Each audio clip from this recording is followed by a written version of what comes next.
बिस्मिल्लाहिर्रहमानिर्रहीम, अस्सलाम वालेकुम एंड वेरी वार्म वेलकम। आज तीन नुक्ते रिपोर्टर्स बेंच एक बार फिर आपके सामने हाजिर है और आज अपडेट ये है कि सबसे पहले तो बात करेंगे मुनाल रेस्टोरेंट और इस्लामाबाद के जो लाम मुल्ताना है और दीगर रेस्टोरेंट्स जो मारगला हिल्स के दामन में और उनके ऊपर वाक़ हैं, वो सारे के सारे होने जा रहे हैं बंद, क्योंकि सुप्रीम कोर्ट ने नेशनल पार्क में दी गई तमाम लीज़ जो है CDA की वो कलअदम करार दे दी हैं और फिर रेस्टोरेंट्स को कहा था जी आप ख़ुद खाली कर रहे हैं या हम बंद करने का ऑर्डर करें। तो मुनाल के जो चेयरमैन थे मुनाल ग्रुप के, वो यहाँ मौजूद थे, लुकमान साहब, उन्होंने कह दिया कि जी हमें रज़ाकाराना तौर पे हमें 4-5 महीने दें, हम उसमें डिसमेंटल कर देंगे। तो 3 महीने के ऊपर कोर्ट ने फिर ऑर्डर किया कि आप 4-5 महीने नहीं 3 महीने के अंदर डिसमेंटल कर दें मुनाल को। बाकी जो रेस्टोरेंट्स हैं उनको भी CDA को हिदायत की है कि 3 महीने के अंदर उनसे भी ये यकीन दहानी लें कि वो डिसमेंटल कर देंगे और नेशनल पार्क में कोई कमर्शियल सरगर्मी नहीं होगी। इसके साथ ही साथ दूसरी जो स्टोरी है उसके ऊपर बात करेंगे, वो है यामिर फ़ारूक साहब की, जो इस्लामाबाद के ट्रिब्यूनल्स हैं उनके हवाले से है, बड़ी अहम डेवलपमेंट उसके अंदर भी। तो आज जब ये मुनाल वाला ऑर्डर हो रहा था, उस वक्त जो मुनाल ग्रुप के चेयरमैन हैं लुकमान अली अफजल, गालिबन पूरा नाम है उनका, उनकी जानिब से अदालत ने जब कहा कि जी पूरी दुनिया में नेशनल पार्क में कहीं पे भी रेस्टोरेंट्स नहीं होते, तो उन्होंने कहा पूरी दुनिया में रेस्टोरेंट होते हैं, आप डाटा मंगवा के देख लें। उन्होंने कोर्ट को ये भी एक तरह से कॉशन किया या मुतनबे किया कि जनाब इससे आप ये देखें, इस ऑर्डर से पूरी दुनिया में मैसेज किया जाएगा, वो ये जाएगा कि पाकिस्तान में इन्वेस्टर्स के साथ क्या होता है, सरमायाकारी जो लोग करते हैं। एक तरफ वाकई बात उनकी मतलब लॉजिकल है कि नहीं यार, एक मिनट में आपको यहीं रोकूंगा। क्या लॉजिकल है इस मुल्क में? जो है ना, बिजनेसमैन ने बिजनेस करना है तो करे, नहीं करना तो ना करे। ये मैं नैब से लेके ना सुन रहा हूँ मुसलसल कि जी देख लें इस मुल्क में बिजनेसमैन के साथ क्या होता है। नहीं, दुनिया ये देख ले कि इस मुल्क में बिजनेसमैन कानून के साथ क्या करता है। सोहेल साहब, नेशनल पार्क डिक्लेयर्ड है, एक minute sir, declared national park का इलाका है, उसमें जाके आप होटल खोल दें और जब कोई बंद करवाए तो जी दुनिया देख ले पाकिस्तान में इन्वेस्टर के साथ क्या होता है। नहीं, इन्वेस्टर नीचे करे ना यार। सुहेल साहब मेरी बात सुने यार उसका किराया की बात कर रहा हूं। किराया तो तब होगा ना सर जब एक लीगल जगह होगी। ऐसा हुआ सर, एक मिनट ठहरे सुहेल साहब, नेशनल पार्क है सर। नहीं सर, नेशनल पार्क है, उन्होंने अपने तौर पर तो जाके खोला नहीं, खुद से जाके खोला हो। CDA से उन्होंने जमीन लीज पे ली थी। मेरी भगत होती है ना सर, CDA जमीन लीज में देता 2,68,000 रुपया किराया यार। यहाँ पर देश परदेश होटल बना हुआ है, जो CDA ने यहाँ रिपोर्ट जमा करवाई है, देश परदेश का टोटल 68,000 किराया, उसके सामने अंदाज है उसका 45,000 किराया। वहाँ एक टाइम अगर आप 5 बंदे रह के बैठे तो 68,000 आपका बिल बना। और जो मुनाल है उसका टोटल जो माहाना रेंट है ना उसका, वो 2,68,000 उसका किराया है यार। ये तो यहाँ पे जुल्म है ना या सर, बिजनेस पूरी दुनिया में जो है ना कम्युनिटी करती है, बिजनेस कम्युनिटी, लेकिन वहाँ जो लॉ ऑफ लैंड होता है उसके मुताबिक करती है। पाकिस्तान में वो कहते हैं हमें लॉ से आप आज़ाद कर दें, फिर हम अपनी मनमानी करें और उसे हम बिजनेस का नाम दें। ऐसा सर मुतल्लिका अथॉरिटी खुद अगर लीज देती है तो फिर क्या करें? मुझे बताएं, फेक अकाउंट्स केस में जनाब आपका एक बहुत बड़ी बिजनेस फैमिली फंस गई थी जो जाली अकाउंट चला रहे थे। हाँ जी, पूरी उन्होंने जनाब एक वजीर खजाना भी उस वक्त इम्प्लांट करवा लिया उन्होंने इमरान खान की कैबिनेट में, जिनसे उनकी मुबैना तौर पर रिश्तेदारियां थी। उन्होंने आगे कहा जी ओ हो ये मसला असल में बड़ा बना हुआ है। 2 ऑर्डिनेंस उन्होंने PTI गवर्नमेंट से, जो क्वेश्चन हो रहा था ना आपने क्यों जारी किया, मैं बताता हूँ क्यों हुए थे।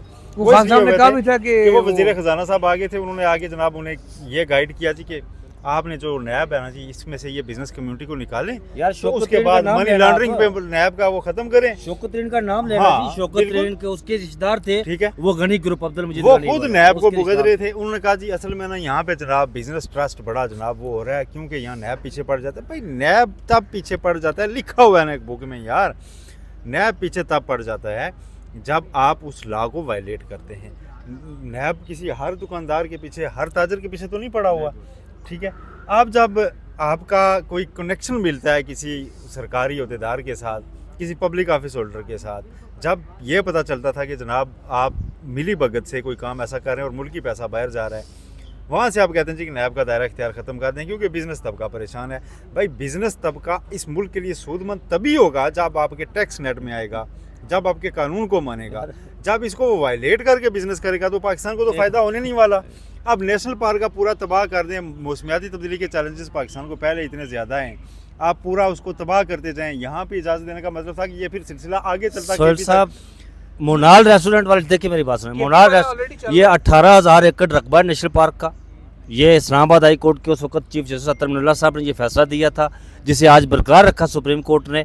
और अब देखें मुनाल रेस्टोरेंट वाले ये कह रहे थे कि हम CDA को यानी नेशनल पार्क की उनको भी किराया देंगे और वहाँ पर एक और दावेदार थे वो दोनों को वजारत किराया दिफा देने- वाले जी, वो दोनों को वो भी किराया- दावेदार थे। वो कह रहे थे कि हम उनको भी किराया देंगे। वो दोनों को किराया देने को तैयार थे। तैयार आप थे। अंदाजा लगाएंगे आप अंदाजा लगा बिजनेस उसका मसला कितना बिजनेस चल रहा था। और ये उनका हक है। आप क्या देखिए जी, वो जिन लोगों को लाइसेंस इशू किए गए उसमें नौशाबाद तारक और बड़े बड़े लोग जिनका नाम मैं देखकर यार मेरी आंखें खुली की खुली रह गई। और उन लोगों को लाइसेंस इशू किए गए कि फ़लाँ जगह किसी ने बैठक बनाई हुई है, रेस्टोरेंट बनाया हुआ है, वो फंक्शनल है, कई कुछ बिज़नेस क्लोज भी हो गए, कुछ ऑपरेशनल भी हैं। और जो देश प्रदेश आपका जो सैदपुर विलेज है वहाँ पर, अच्छा वो जो ये जो आपका रमादा है ये भी यार नेशनल पार्क की ज़मीन पर भी ये भी इसमें ये बने हुए हैं। और ये जो उनके किराए देखकर मैं हैरान रह गया। उनका बिजनेस आप देश प्रदेश मेरा खाना एक सवाल खाने है चले ना, गए ना। मेरा एक सवाल है ये अब, मिली भगत है जो सवाल सर आप कर रहे हैं, मिली खाने का रेट जो भी है, अब ये रमादा ने ये कब्जा करके जगह पे बनाया, मिली भगत उसके है साथ यार। दूसरा है वो जो पहले ड्रीमलैंड होता था, अब दूसरे नाम से आगे भाई रेजेंसी यार, है, आप ये कह जितने रहे हैं मिली भगत से हुआ है ना, हम तो ये कह रहे हैं। सीडीए वाले साथ हुए होंगे और कौन हुआ होगा? इंपॉर्टेंट मुद्दे की तरफ आते हैं जनाब मुनाल पे। हमें तो इतना वो नहीं है, लेकिन ये एक इस्लामाबाद वालों की एक बहुत बड़ी खबर थी, जो ब्रेथ टेकिंग व्यू था वो हुण नहीं रहा जी। गल सादी जी। अच्छा जी, वो आमिर फारूक साहब को सुहेल साहब आज बड़ा उन्होंने गुस्सा किया जी इलेक्शन कमीशन पे कि ये आपने कैसे एक जज को मुतासिब कह दिया, नेपोटिज्म का लफ्ज़ इस्तेमाल कर लिया अंजुम वकील साहब की पटिशन में। और परवीन बताया ना उसका इकरबा परवी, हाँ, कि ये आमिर फारूक साहब ने जो किया इसको कैसे देख रहे हो, थोड़ी सी डिटेल भी पहले बताएं। मैं तो आपको इसके पहले ऊपर, बताता हूँ, थोड़ी सी और तजिया डिटेल भी बताता हूँ। हाँ। चीफ जस्टिस आमिर फारूक साहब को एतराज़ है कि हम क्यों चला देते हैं कि ये जज का फलां पे बरहमी का इजहार, इसलिए हम वो चला ही नहीं रहे। ठीक है, हम नहीं चला रहे कि चीफ जस्टिस आमिर फारूक साहब ने किसी पर बरहमी का इजहार किया है। हम वो कहते हैं सिर्फ आर्डर रिपोर्ट करें, मैं उनका आर्डर रिपोर्ट करता हूँ जी। उन्होंने नया जो ट्रिब्यूनल बना था उसको काम से रोक दिया है। अब यानी कि जो पीटीआई की दरखास्तें थी कि जी हमारे साथ धांधली हो गई है, उस पर कार्रवाई तो रुकी ही रहेगी। नून लीग के एमएनए आज के आर्डर के बाद भी बरकरार रहेंगे अगर तहरीरी आर्डर में उसको मुअत्तल नहीं कर देते। उन्होंने इलेक्शन कहा कमीशन कि के पूरे तहरीरी फैसले आर्डर को। करूंगा मुतली वाला। अगर उन्होंने इलेक्शन बात कमीशन के फैसले को मुअत्तल कर देते हैं ना, फिर ये बड़ा फैसला फिर बड़ा फैसला है। और ये इलेक्शन कमीशन आप के किस कह फैसले सकते को हैं। मुअत्तल कर देते हैं कि जी जहांगीरी साहब नहीं केस सुन सकते और नया ट्रिब्यूनल बनेगा, वो फैसला इलेक्शन कमीशन का मुअत्तल बिल्कुल ऐसा करते है। हैं ना या कलदम करते हैं, फिर ये बड़ा फैसला है। हाँ, आपका सवाल बजा है और लोग ट्विटर पे भी लिख रहे हैं कि जी चीफ जस्टिस आमिर फारूक साहब को आज क्या हो गया। चीफ जस्टिस आमिर फारूक साहब का गुस्सा ये था कि मेरी कोर्ट, देखें वो एक फादर रोल तो उनका है ना, कि उनकी कोर्ट की एक जज के ऊपर यार इंतहा हो गई थी कि इलेक्शन कमीशन नेचुरल जस्टिस के खिलाफ जाके हाँ। तनाज़ा है कि उम्मीदवार 3 गए हुए हैं ट्रिब्यूनल के पास कि इलेक्शन कमीशन ने ज़्यादती किया कि फॉर्म 47 में हमें गलत हरा दिया, हम फॉर्म 45 पे जीते होंगे। इलेक्शन कमीशन कहता है नहीं, मैं जो ट्रिब्यूनल उसको क्वेश्चन कर रहा था एक फ्रीक के तौर पे मौजूद था इलेक्शन कमीशन ने कहा जी कि नहीं, मैं अपना इख्तियार इस्तेमाल करते हुए ये जज चेंज कर देता हूँ। और क्या कहा जी कि ये नेपोटिज्म यानी कि अकरबा परवरी करते हैं जस्टिस तारिक महमूद जहांगीरी साहब जो हाई कोर्ट के जज हैं, और इसलिए इलेक्शन कमीशन कह रहा है कि उनको ये नहीं सुनना चाहिए। एग्री किया है ना, उसको अलाउ किया, अलाउ किया उस पिटीशन को इलेक्शन कमीशन ने। तो ये मतलब पूरा एक अदालती निज़ाम तबाह करने वाला ऑर्डर था इलेक्शन कमीशन का, जिसमें मतलब इलेक्शन कमीशन कौन होता है कि एक हाई कोर्ट का जज ठीक किया नहीं उन्होंने पूरी है। इस्लामाबाद और हाई फिर कोर्ट इलेक्शन का पर। वो आर्डर अगर बाकी रहता है तो इस पे चीफ जस्टिस आमिर फारूक साहब का गुस्सा होना बनता था। उन्होंने पूछा कि भाई आपने किस इख्तियार के तहत यह किया, जब पहले आपने ट्रिब्यूनल्स अपॉइंट किए तो हमारी मशावरे से किए, जाके आप उसको अकेले उड़ा रहे हैं। और फिर ये पूछा कि 1 साल पहले जब आपने खुद कानून बनाया कि अब रिटायर्ड नहीं हुआ करेंगे, सिटिंग जजेस ट्रिब्यूनल होंगे, तो अब आपको क्या ज़रूरत पड़ी है। और फिर उन्होंने कहा जी कि आप जो करना चाह रहे हैं वो मैं नहीं होने दूंगा।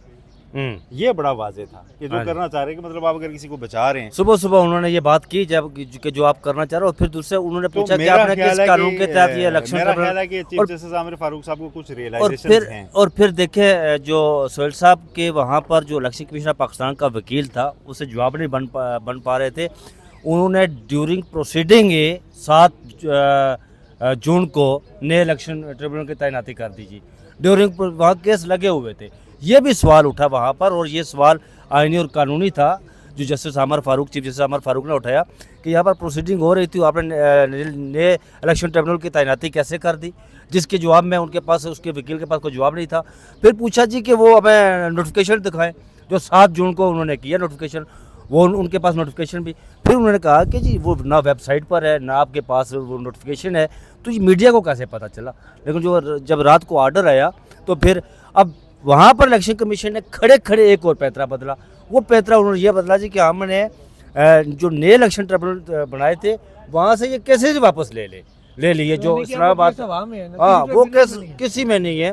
और जो इलेक्शन ट्रिब्यूनल ने भी, जो आप मुझे बता रहे थे जैसे शकूर प्राचा के वाले से कुछ गुफ्तगू आप करना चाहते थे, वो भी एक अपनी एक अजीब स्टोरी है कि जनाब जैसे मैं शकूर एक प्राचा जुमला को कहूँगा, यहाँ पर उन्हें जब लगा दिया। आप कोई ज्यादती होने देते हैं ना, हाँ जी, तो फिर तैयार रहा करेंगे, एक दिन जो है ना उसके नतायज घूम फिर के वापस आप तक आएंगे और आपको और आप लगेगा उसका मेरे शिकार साथ होंगे। ज्यादती हो गई है। मैं किसी का नाम नहीं लेता, बस इतना जुमला काफी चलें, है। ये तो 23 जून तक उन्होंने इससे 24 जून तक उन्होंने मांगा है। आगे सोहेल साहब, आज इस्लामाबाद हाई कोर्ट में एक बहुत अहम केस की समाअत थी इद्दत वाले मामले की, जिसमें 2 दरख्वास्तें थी। वो दोनों दरख्वास्तें उन्होंने क्लब कर दी हैं। एक थी बुशरा बेगम की तरफ से सस्पेंशन वाले की, और दूसरी थी इमरान खान साहब की तरफ से कि ये केस दोबारा उसी जज के पास भेजा जाए जिस जज ने फैसला शाहरुख और अजमत के पास। और दूसरा दरख्वास्त उनकी ये थी, उसकी दरख्वास्त में प्रे ये थी कि इसको मरकजी केस के साथ यानी बरियत वाले केस के साथ सुना जाए। मैं आपको ठीक है। बताऊं, एक और अहम केस था इमरान रियाज साहब का, जिनको हज पे नहीं जाने दिया जा रहा। आज उसके पर भी वो उस अदालत पर ने भी फैसला हाई कोर्ट के दिया। जजेस ने बड़ा बहरहाल 13 जून को किया जी कि आप मतलब अल्लाह के घर जाने से रोका जस्टिस जाएगा। मियां गुल हसन औरंगजेब ने दोनों दरख्वास्तों को यकजा करके 13 जून को खबर मनिका को भी नोटिफिकेशन कर दी, नोटिस जारी कर दिए। दूसरा जुल्करनैन साहब जो खबर मनिका के वकील थे रिजवान अब्बासी साहब, उन्होंने भी हाथ खड़े कर दिए आज कि मैं इस केस की पैरवी नहीं करूँगा, अब मैं इस केस से अलहदा होता हूँ। ये भी एक नई बात आज सामने आई। हालांकि वो पहले भी इस केस को मरकजी वो उसको जब कुदरतुल्ला चौधरी साहब ने केस का फैसला सुनाया उस वक्त साथ थे वो। मैं आपको ये बताऊं कि जब अर्जुमन साहब ने जिस दिन फैसला करना था और नहीं किया था, उस दिन भी खबर मनिका को बार बार कह रहे थे, पहले जजेस कह रहे थे कि आप पहले अपने वकील को बोल रहे थे, बाद में आपको सुनेंगे। उन्होंने कहा नहीं, आप मेरी बात सुने, वकील को छोड़ें। तो रिजवान अब्बासी साहब ने इस मौके पर कहा कि जनाब मेरी, क्योंकि मुझे क्लाइंट ही बात करने से रोक रहा है, तो वो ड्यूरिंग द हियरिंग ही वो अदालत छोड़ के चले गए थे। तो वो ये उस बात की इंडिकेशन थी कि वो अब शायद मज़ीद मनिका साहब की वकालत ना करें, और वही आज हुआ जैसे आप बता रहे हैं कि उन्होंने वकालत से पैरवी से इनकार कर दिया।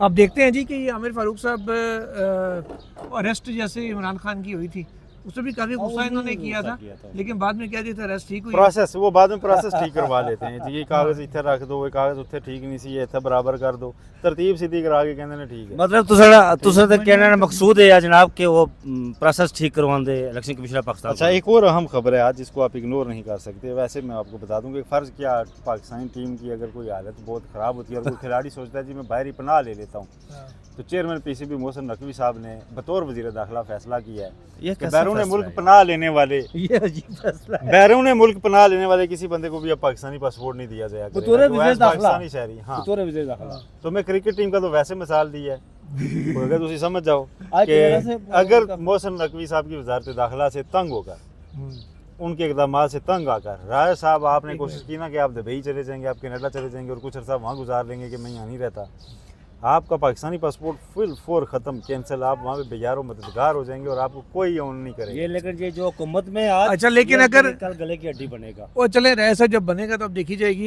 ये पाकिस्तानी क्रिकेट टीम के लिए एक अहम पैगाम है कि अगर आप कनाडा ने आपको खाली वीज़ों की ऑफ़र किया 10 साल के वर्क परमिट, तो फिर बात ना मानिएगा, मैच जीतने की कोशिश कीजिएगा। ये तो ना क्या, नाल नेशनलिटी भी दे देंगे। उस दिन मेरे एक दोस्त ने लिखा हुआ था कि आज़म खान अमेरिका में स्लिप हो जाएं, या फिर कह दें कम अज़ कम वाशरूम में, या फिर वो कह दें कि मैं वाशरूम में स्लिप हो गया था तो कुछ दिन रेस्ट ले लें। लेकिन अब मेरा मशवरा है कि कोई स्लिप मत हो, क्योंकि आपको कोई सियासी जो है ना पनाह के चक्कर में या किसी पनाह के चक्कर में वहाँ पे अगर आपको पाकिस्तानी पासपोर्ट नहीं मिलने वाला, कैनेडियन या अमेरिकन गवर्नमेंट ये कहती है कि आप साहब के साथ दस्तयाब फ्लाइट में वापस आएँ। हाँ जी, हाँ, और जिसने आके यहाँ पे वो बड़ी सर्जरी भी चूंकि आपने करवानी है आगे। वैसे इमरान खान ने आज कहा कि सर्जरी तो नकवी साहब चलनी चाहिए। ये बड़ी सर्जरी। आप अंदाजा लगाएं इस मुल्क का, हसीना बंदा तो क्या करे। अभी टीम के पास चांस है वर्ल्ड कप में आगे जाने तो वो का। सर्जरी उन्होंने पहले क्या दिया? सुने, पाकिस्तानी टीम के पास जाने का अभी आगे चांस है, वो टीम वहाँ पे मौजूद है, वर्ल्ड कप के दरमियान है, वो महाज पे खड़ी है, सुपर 8 में जा ठीक है। हमने क्रिटिसाइज किया 2 मैच हार गए हैं, लेकिन वो भी सुपर 8 में जा सकती है। उससे पहले चेयरमैन पीसीबी कहे जी मुझे पता है ये क्या कर रहे हैं, ये गा रहे हैं, बस वक्त आ गया कि सारे खिलाड़ी नहीं लाऊंगा। अब वो सारे सोच रहे होंगे यार हमने जब आना नहीं, फैसला जब हो चुका है, यार आपको जब पता है कि टीम में क्या हो रहा है और आपको पता था क्या हो रहा है, तो उससे पहले सेटल करते। ये मतलब वहाँ पे जाने के बाद आप दरमियान में आप कह रहे हैं मुझे पता है, आप नए खिलाड़ी तो आप जिन्होंने साहब ने रहा है उनकी रिटायरमेंट तो आपने वापस दिलवाई हाँ हैं, इमाद वसीम साहब। तो आपको अगर पता है तो हमें बताएं कुछ क्या हो रहा है। ये 23-24 गेंदों में 15 स्कोर और इतनी डार्ट बॉल्स खेलने के पीछे क्या था वो हमें थोड़ा सा बताएं तो सही। इंडिया से आ रहे हैं, हमें अभी तक वो हजम नहीं हो रहा। कि वो रोहित सिर्फ आखिरी शर्मा बार पे परेशान, सिंगल क्यों ले सकते थे? रोहित शर्मा जो है ना वो अवार्ड लेने के मैच विनिंग तो वो परेशान थे, इधर देख रहे थे, आई कांटेक्ट नहीं कर रहे थे। उन्हें पता था यार मैच मैं नहीं जीते, आप पाकिस्तान आ रहे हैं किसी। अच्छा, मतलब आप कहना चाह रहे हैं वो उनको अपना आप लोनली कैमरा नहीं लग रहा फार्म 47? हाँ वो कह रहे थे यार मैच जीते मैं नहीं, ये आप आ रहे ने, उन्होंने पूछो क्यों आ रहे ने। बहरहाल जी देखते हैं आपके पाकिस्तान टीम को अगर क्या ऑफर आती है कैनेडियन गवर्नमेंट की जानिब से। वो पैगाम भी दे जाए, आप काफ़ी दिनों से पैगाम नहीं दे रहे। जाते जाते नाज़रीन ये करना कि वो इसको सब्सक्राइब भी करना और टल्ली का बटन भी दबाना, इसलिए कि वो आपको ख़बरदार कर देगा कि जब भी हम वीडियो अपलोड करेंगे तो वो आपको बता देगा कि आपके दोस्तों ने वीडियो अपलोड कर दी है और फिर आप सबसे पहले उसे देखेंगे।